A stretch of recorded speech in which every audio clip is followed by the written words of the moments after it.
কেন্দ্রীয় সরকারের মাদকমুক্ত ভারত গড়ার উদ্যোগের অংশ হিসেবে আসানসোলের বিবি কলেজের পক্ষ থেকে গুজরাটি ভবনে একটি বিশেষ সচেতনতামূলক অনুষ্ঠানের আয়োজন করা হয়। অনুষ্ঠানের মূল লক্ষ্য ছিল যুব সমাজকে মাদকাসক্তির কুফল সম্পর্কে সচেতন করা এবং তাদের মাদকের পথ থেকে দূরে থাকার আহ্বান জানানো। অনুষ্ঠানে উপস্থিত ছিলেন বিবি কলেজের অধ্যক্ষ ডক্টর অমিতাভ বসু, জামুরিয়ার বিধায়ক ডক্টর বিজন মুখোপাধ্যায়, আসানসোল উত্তরের বিধায়ক কৃষ্ণেন্দু মুখোপাধ্যায়, বারাবণী বিধায়ক অরিজিৎ রায়, আসানসোল জেলা বিজেপি সভাপতি দেবতনু ভট্টাচার্য সহ বিভিন্ন বিশিষ্ট ব্যক্তি। এদিন প্রধানমন্ত্রী নরেন্দ্র মোদীর উদ্যোগে দেশের বিভিন্ন শহরে যুব সমাজকে মাদক বিরোধী বার্তা দেওয়ার লক্ষ্যে একাধিক কর্মসূচির আয়োজন করা হয়। আসানসোলে বিবি কলেজকে কেন্দ্র করেই এই কর্মসূচি অনুষ্ঠিত হয়। আসানসোল উত্তরের বিধায়ক কৃষ্ণেন্দু মুখোপাধ্যায় যুবকদের উদ্দেশ্যে বলেন, মাদকাসক্তি কোনোভাবেই কারোর উপকারে আসে না, তাই সুস্থ ও সুন্দর ভবিষ্যৎ গড়তে সকলের উচিত মাদককে সম্পূর্ণভাবে বর্জন করা।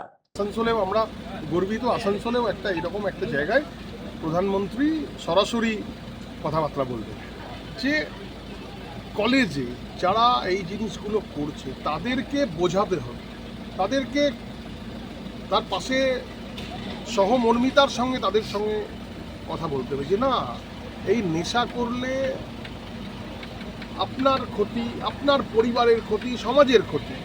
তাহলে এইখান থেকে আপনাকে বেরিয়ে আসতে হবে, বন্ধুটাকে বের করে নিয়ে আসতে হবে। এই জিনিস নিজেদের মধ্যে এই স্পিরিটটা যতদিন তৈরি না হবে ততদিন কিন্তু নেশামুক্ত ভারত, নেশামুক্ত সমাজ করা যাবে না।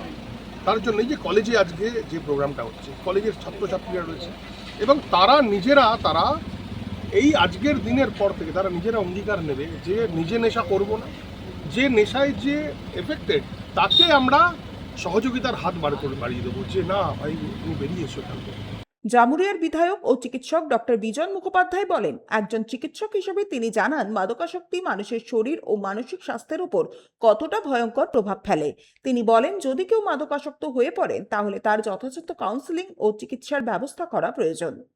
20 বছর আগে যদি হিস্ট্রি জিওগ্রাফি থেকে যান, সেখানে কিন্তু নেশাগ্রস্ত হওয়ার ছেলেমেয়েদের সংখ্যা কিন্তু অনেক পরিমাণে কম।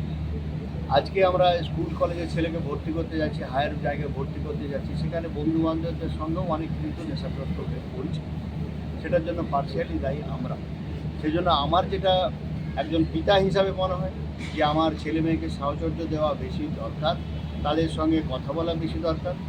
একজন ডাক্তার হিসাবে বলবো তাদের সঙ্গে তাদের একটা কাউন্সিলিং দরকার, 1, 2, 3, 4টে কাউন্সিলিং দরকার এবং সেই কাউন্সিলিংয়ের মাত্রা দিয়ে প্লাস ধর্মগ্রন্থ পড়ানো, প্লাস সাইকোলজিক্যাল কাউন্সিলিংয়ের বই পড়ানো এবং তাদের মধ্যে একটা আলাদা বৈদিক চেতনা বা অন্য জগতের চেতনা আনা, যাতে তার মনে হয় যে না সত্যি এটা করলে আজ আমার সমাজকেও আমি নষ্ট করবো। আমার কাছে কিছু পেশেন্ট আসেন যারা এরকম মাদকাসন্ন হয়েছিলেন, তারা নিজেরা এখন এই নেশামুক্তি করে তারা এখন চাইছে স্যার ডি অ্যাডিকশন সেন্টার আমি করতে চাই। সঞ্জয় যাদব, 99 নিউজ বাংলা, আসানসোল। আপনারা দেখছেন 99 নিউজ বাংলা। বদলাবো আমরা।